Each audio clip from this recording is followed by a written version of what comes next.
And we have a go for auto sequence start. Discovery's onboard computers have primary control of all the vehicle's critical functions. Start, 2, 1, boost ignition, and liftoff of the Space Shuttle Discovery. Welcome to the Launchpad. I'm your host, Harry Washington. And those who join us for the first time, the Launchpad is sponsored by Pursuing a Dream Corporation. Pursuing a Dream Corporation's mission is to steer students towards degrees and careers in the areas of science, technology, engineering, math, or some of you, STEM. This show is focused today we'll discuss STEM resources. Our first guest is Ms. Ashley Goodzak of the Aerospace Industries Association. Ashley, welcome to the show. Hi, Harry. Thank you for having me. Tell us about the Aerospace Industries Association.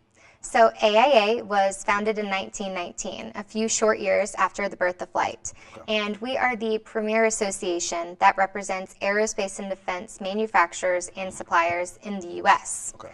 We have over 300 members, and they are A&D contractors that support national security and space and civil aviation industries. Excellent.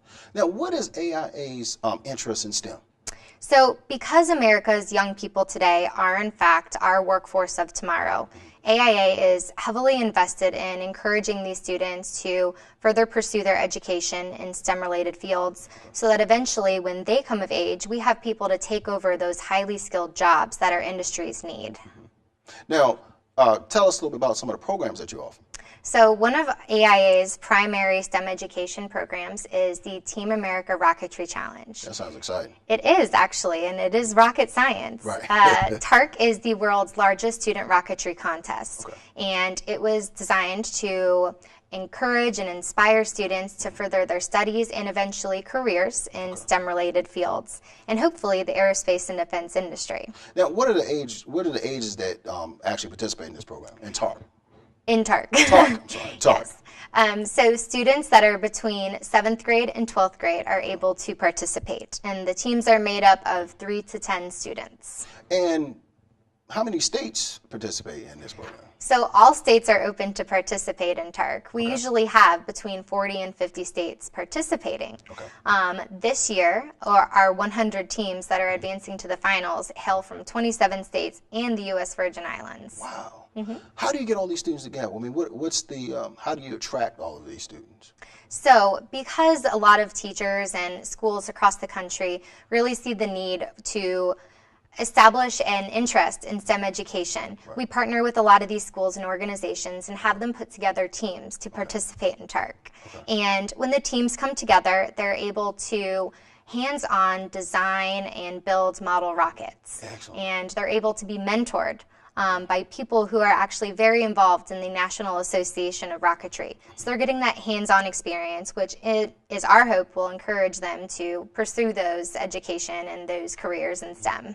Now, have you ever got any testimonial from maybe students or parents that mention how this participation has helped them? Yeah, so we actually did a study and a survey of TARC alumni a couple of years back. And after all of the alumni that we interviewed, about 80% of them said that TARC has encouraged them to further their study and eventually pursue careers in STEM-related fields. So it's been a fantastic return on investment with all of the students that have been participating in our competition. So what would you say some of the benefits are? Well, some of the benefits in kids participating in TARC, aside from having that hands-on experience in science, technology, engineering, and mathematics, is the fact that this is a competition that encourages them to be extremely creative. TARC changes its parameters for scoring every year. And so if you participated in TARC in 2014, the rocket that you have to build in 2015 is going to be different. So you can't just rely on an old model. You're constantly having to be creative and have ingenuity to develop a new design that will reach different height requirements. Well, how large are these rockets? Do you know offhand? So these rockets can vary in height from 2 feet to 5 feet, depending on the competition, the requirements, the height that it needs to go to, and the payload. But now, even with, and I hate to stay on it, but this is a very interesting program. Of course. Who oversees this for these students? The actual teams? Yes, the actual teams, I'm sorry. Okay, so the teams are going to be sponsored by a school, an after-school program, a nonprofit organization, and we even have a lot of teams that are homeschooled and come together through a homeschooling organization. We have some from Boy Scouts of America, we have teams of marching bands. So once they come together under their school or organization, they get their 3 to 10 students, they're able to, come together in their communities, partner with someone from the National Association of Rocketry, and actually start competing to qualify for the finals. And parents can see footage of these competitions where? Oh, on our website at www.rocketcontest.org. Now, how can parents enroll in this program? Because it seems very exciting and yes, definitely. very involved as well. It is. So if parents are interested in having their kids participate in TARC, they can contact their children's school or an organization that they're a part of. And once the students are put together and you have someone that's willing to oversee the team and kind of be their mentor of sorts, you can register them on the website, which will open in October for 2016.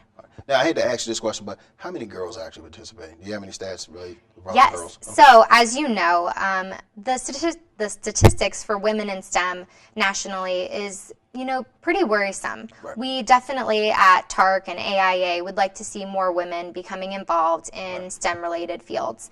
And we're really happy to say that 1/3 of the students that are advancing to the finals in TARC are girls. Excellent. And we have 7 all-girl teams that are going to be competing for the gold. So we're very proud of those statistics. Excellent.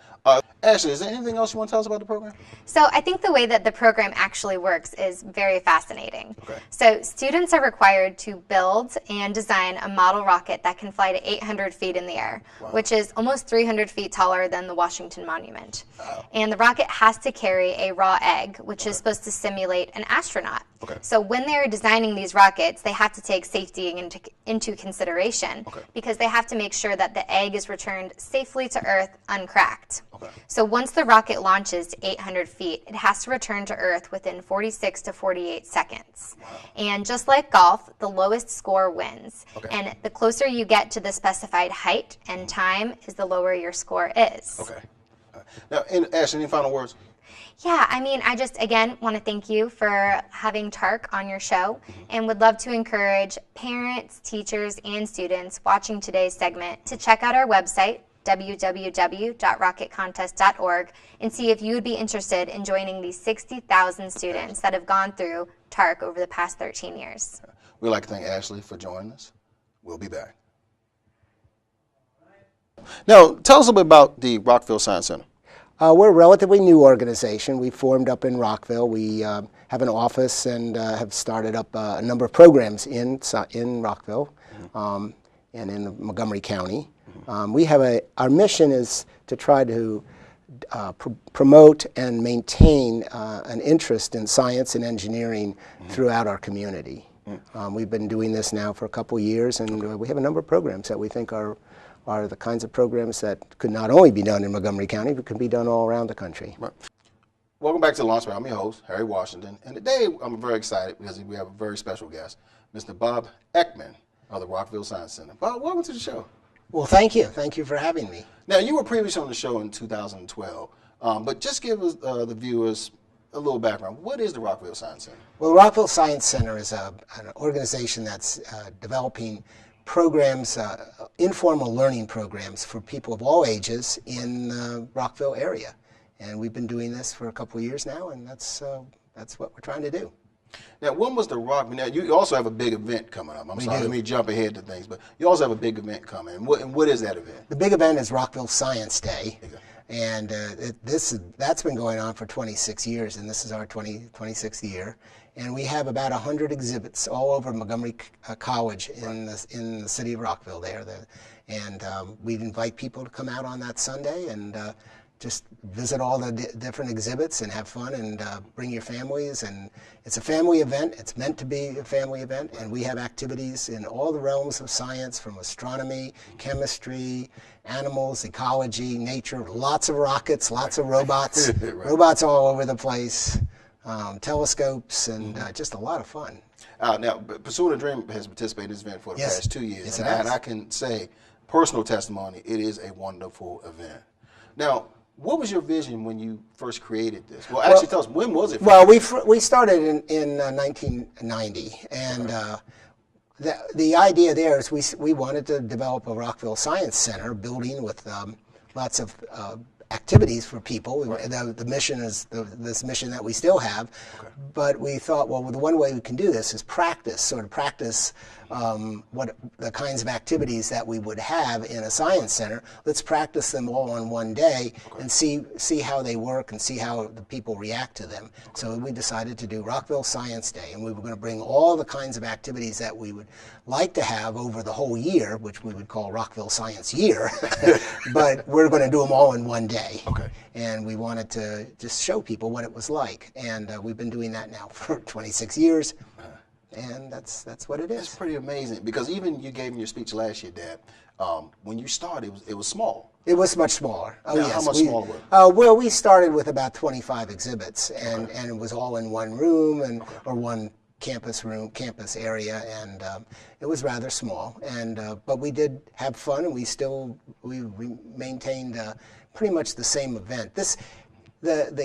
The interesting part of this event is it's not big corporations coming out with slick exhibits and big exhibits and shows. These are mostly people from our community, Yes.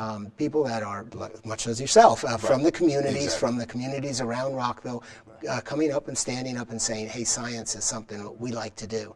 And so I say this as it's a science day. It's from our community, for our community. Now, you also have a passion for science. What actually sparks that passion? Oh, I just love it.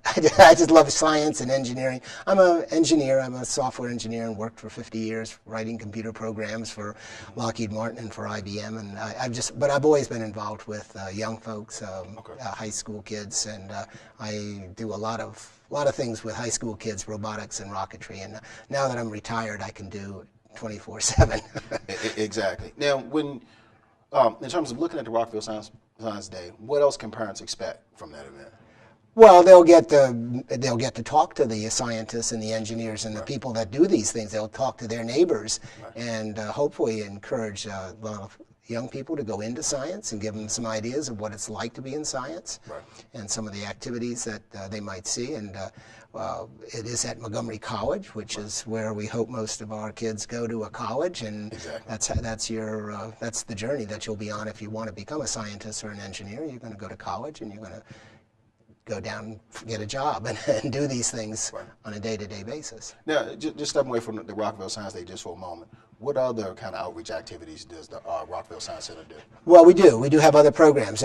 We have a cafe. We do actually have 3 cafes that we run where we invite a scientist to come in and talk to the group. We have one for professionals, which we do on one Tuesday. We have one for seniors. We go to the senior center and we do a presentation on science and engineering at the senior center. I'm going to do one in a couple of weeks on robotics. And then we have one for young adults, and the young adult ones are put on by students at the universities, and they put it on for high school students. So they invite we invite high school students into the presentation, and the foods are a little different. The senior center, it's not that much food at all. The other ones we have alcoholic beverages, and but then on the kids we have hoagies and submarines and Coke and stuff. So it's an interesting. But we try to get to all the age groups. We think there's something for everybody, and everybody will find something. Now, even going back to Rockville Science Day, which is on what day? It's Sunday, April 26th. Right, and what time? It starts at noon. We have an opening ceremony at noon, and then we have activities right through to 5 o'clock. Right. Now, the one thing our previous guest was in rockets. You also added rockets. Anything else that you want to add to the Rockville Science Day that you feel like is not there, or you've been missing? Oh, that's a good question. I think we purposely go through every field of science and engineering that we can find. We probably could use a couple more big corporations, which could come in and maybe put some fancy things, fancier exhibits. A lot of our exhibits are home-brewed exhibits, backyard garage type exhibits, and you go, well, but it shows that anybody can get into science. You don't have to be in a big corporation or work for a big government agency. everybody has an interest in science or can have an interest in science, and we provide opportunities to see that. And most of our guests have actually come from your event, so you're right. It serves its purpose. I think it's a great, it's excellent, and that's the reason why we brought you back, because I think it's a wonderful thing that what you're doing for from Montgomery County, and not even just Montgomery County. We pull people in from Maryland and Virginia and D.C. Exactly. We do. We pull people in. I mean, it's a little longer trip, but you're there for 4 or 5 hours. You get and it's free, by the way. I didn't mention that. Right. It's free. Plenty of parking. Free. You come in, and even a lot of the activities which cost us money, we do for free. Right, and we don't know. You don't have to bring any money except if you want to buy some food. Right. Food is not free. Right. But the significance of that day is, like you said, it's bringing to kids' attention STEM awareness. Oh, absolutely. And you have all the aspects there. Like I said, we've been part of that program for the past 2 years, and we appreciate it. It's a wonderful event. We will continue to support you because it's very special when somebody takes their time and does something for free.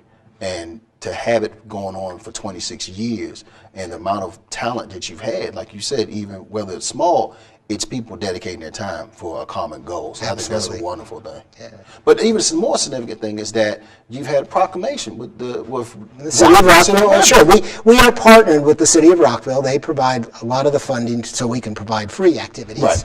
A lot of these activities would cost if you went to some events, but in our event, we don't charge. So the City of Rockville provides funding for that, and they're partners. Montgomery College allows us to use the space. Right. Normally they would charge a lot for that, but they give it to us relatively free. All we have to do is pay for some of the people to set up the tables, which is a lot. Oh, I'm sure. And we have to pay them something. But other than that, it's so we're partnered with them, and then we have the nascent organization, the organization that started all this was the Rockville Consortium for Science. Right. And that's an older organization which is really sort of just sort of like you would think of it as a Friends of the Library. Right. Okay, it's just people that are interested in science. Okay. Then the Rockville Science Center is an actual incorporated business. I got you. Which we hire people to do things. I got you. And they're our other partner. The Science Center is our partner. The other question I had for you, Bob, is that what is, in terms of your experience, what do you think the Montgomery County Board of Education or Montgomery County school system, what have they done in terms of to either support you or just even add to what you're doing? Well, we are in formal education, and most formal organizations have a little trouble trying to match the two. I mean, the school system obviously has responsibilities to teach people certain things and grade them and evaluate them and move them on through a system. Right. We don't have any tests in our programs, and so we have a little less formality. But we are focused on projects. We do a lot of projects, and it's a big buzzword even in the colleges that what they want is they want people coming out of colleges, out of high school. They want them to know how to participate in doing an engineering or science project, where you're not evaluated individually, but rather as a team. Right. And that's where I see a lot of efforts going in, and the colleges and the schools are slowly coming around to that understanding that businesses don't want individuals, they want groups of people that work together. Very true. Because nobody goes to the moon by themselves. There's a few people that have to help you. Right. And nobody solves cancer by themselves, and it's going to take a group of people that work together, and people work on one thing and other things, and they work together and come up with a solution to some of our problems. Global warming won't be resolved by one individual working in their basement. That's going to be a lot of people doing things, and so we have to think of groups of people, projects. Excellent. And tell me, what day is that event again? That's Sunday. It's Sunday, April 26th, just coming up in a week from today or so. And on the campus of Montgomery campus of Montgomery College, downtown Rockville. It's right near Rockville Pike. You just come right on over. We'll have signs, and you can go to our websites, which are easy to find. Just Rockville Science, and you'll find a lot of websites and all the information. We'll have a list of exhibitors, and your name will be there. Right, exactly. Right there, with all the other ones. Right. Hope on top, Bob. Oh, yeah. Any final words, Bob? I just hope everybody comes out and has a good time, and Right. realizes that, that this is something that is important, but is also fun. We really focus on fun. We know that if kids and adults get involved in something that they enjoy, they will do it. Right. If they view science as a class and they have to take tests and things like that, they're not going to do it. They're going to shy away from it. But I think science is and can be fun for everyone. Excellent. We'd like to thank all of our hosts. I mean, all our guests, I'm sorry. I would like for them to be hosts, but we'd like to thank all of our guests. Thanks for joining us.